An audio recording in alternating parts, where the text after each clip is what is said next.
কাঁচা লঙ্কার official YouTube চ্যানেলে সবাইকে জানাচ্ছি একটা বড় ওয়েলকাম। আশা করি আপনারা প্রত্যেকে খুব ভালো আছেন। ভীষণ প্যাচপ্যাচে গরম পড়েছে, মাঝে মাঝে একটু বৃষ্টি হচ্ছে। এই গরমকালের সব থেকে ভালো জিনিস হলো আম, সেটা পাকা আম হোক বা কাঁচা আম।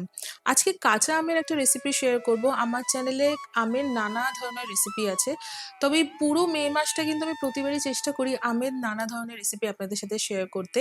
আজকে কাঁচা আমের একটা চাটনি বানাবো, একটু জেলি চাটনি হবে, একটু ঝাল ঝাল হবে, ভীষণ সুন্দর খেতে হয়। চলুন আমার সাথে কাঁচা লঙ্কা রান্নাঘরে দেখিয়ে নিই যে এই আমের চাটনি মানে কাঁচা আমের চাটনি বানানোর জন্য আমাদের কি কি উপকরণ লাগছে। কাঁচা আমের এই চাটনিটা বানানোর জন্য আমি কাঁচা আমটাকে একটু গ্রেট করে নিয়েছি। এখানে দুটো কাঁচা আম আছে, মানে কাঁচা মিঠে আম যেটা হয় সেটা। চিনির পরিমাণটা একটু আপনাদের বলে দিই, আমাদের যতটা পরিমাণ কাঁচা আম আমরা নিয়েছি সেই পরিমাণেই কিন্তু চিনিটা নিয়েছি। এই পরিমাণটা যদি একদম সেম সেম হয় না তাহলে চাটনিটা খুব ভালো হয়। এছাড়া যে উপকরণগুলো লাগছে একবার দেখিয়ে নিই। স্বাদ মতন একটু নুন নিয়েছি, একটা লেবু নিয়েছি, কিছু গোটা মশলা লাগবে।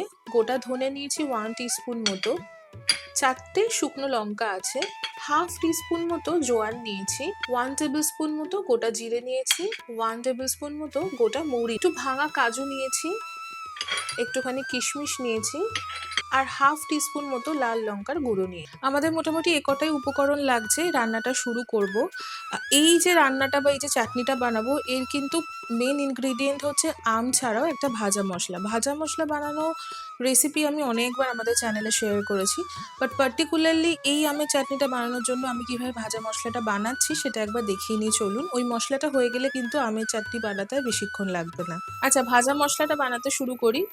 প্রথমেই গোটা ধনে দিয়ে দিলাম আমি গোটা মৌরি, সাথে দিলাম গোটা জিরে, আর দিলাম হচ্ছে একটুখানি জোয়ান।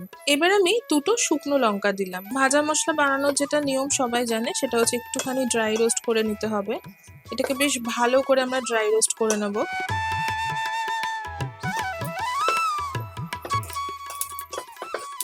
এই ভাজা মশলাটা মোটামুটি যাতে পুড়ে না যায় সেই পর্যন্ত একটু আমরা ড্রাই রোস্ট করে নেব। পুড়ে গেলে কিন্তু স্বাদটা বদলে যাবে। বেশিক্ষণ লাগবে না, মোটামুটি মিনিট খানেক মতো একটু ড্রাই রোস্ট করে নিলেই হবে। তারপর এটাকে একটু ঠান্ডা করে নিতে হবে, ঠান্ডা করে নিয়ে গুঁড়ো করে নেব। সুন্দর একটা ভাজা মশলা গন্ধ বেরোচ্ছে, এবার আমরা নামিয়ে নেব। এবার কড়াইটা বসিয়ে দিলাম, বাকি রান্নাটা করব। আচ্ছা, আমি এবার এই কাঁচা আমটা পুরোটাই দিয়ে দিলাম।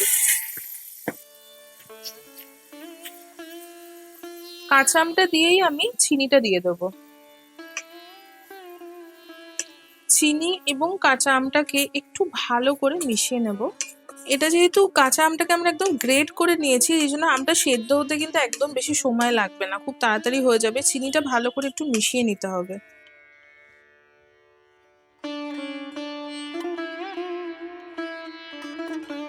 আচ্ছা, একটুখানি নুন দিচ্ছি। প্রথমেই বললাম টক ঝাল মিষ্টি সব রকমেরই ফ্লেভার এখানে থাকবে।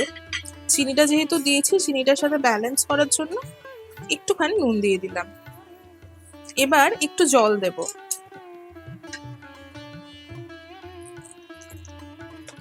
আমি অ্যারাউন্ড হাফ কাপ মতো জল দিলাম, এর থেকে বেশি জলের প্রয়োজন নেই, কারণ এটা না একটু জেলি জেলি হবে, একদম মাখা মাখা হবে।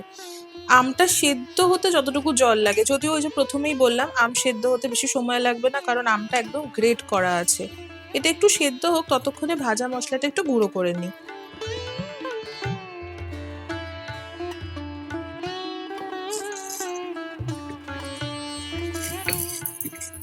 এবার এই ভাজা মশলাটাকে আমরা একটু গুঁড়ো করে নেব। আপনারা চাইলে এটাকে মিক্সার গ্রাইন্ডারেও গুঁড়ো করে নিতে পারেন, বা আপনাদের কাছে এরকম হামানদিস্তা থাকলে সেটাতেও কিন্তু করে নিতে পারেন।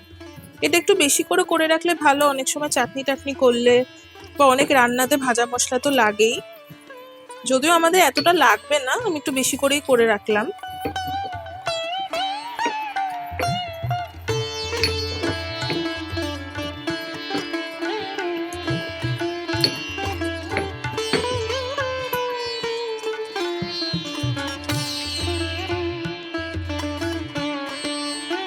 জলটা দেখবেন অনেকটা শুকিয়ে এসেছে, আরো অনেকটাই জলটা শোকাবে। তবে এই সময় একটুখানি কয়েকটা মশলা দেবো, কয়েকটা না, জাস্ট একটু লাল লঙ্কার গুঁড়ো দিচ্ছি। ওই যে বললাম একটু ঝাল ঝাল হবে, একটু মিষ্টি মিষ্টি হবে, তবেই খেতে ভালো হবে। তবে আপনারা যদি বাড়িতে বাচ্চাদের জন্য বানিয়ে থাকেন, লাল লঙ্কার গুঁড়োটা স্কিপও করতে পারেন। এবার একটু ভাঙা কাজু দিয়ে দিলাম।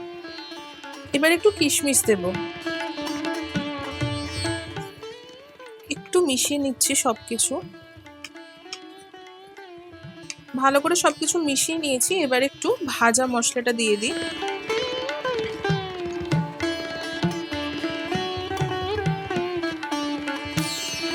আমি এখানে মোটামুটি 2 টিস্পুন মতো ভাজা মশলাটা দিলাম। এর থেকে বেশি ভাজা মশলা আমাদের লাগবে না।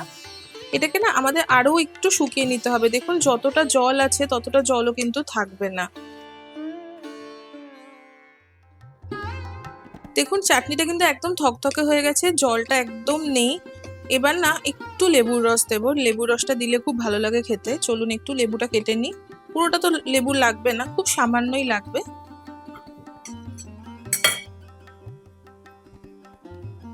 একটুখানি লেবুর রস দিয়ে দিলাম।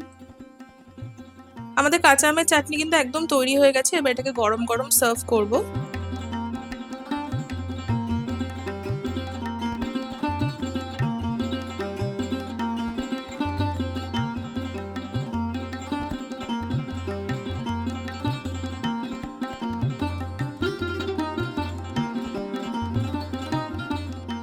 ওপর থেকে আমি আরো খানিকটা ভাজা মশলা ছড়িয়ে দিলাম। এটা খেতে খুব ভালো লাগে। চাইলে একটু লেবুর রসও ছড়াতে পারেন।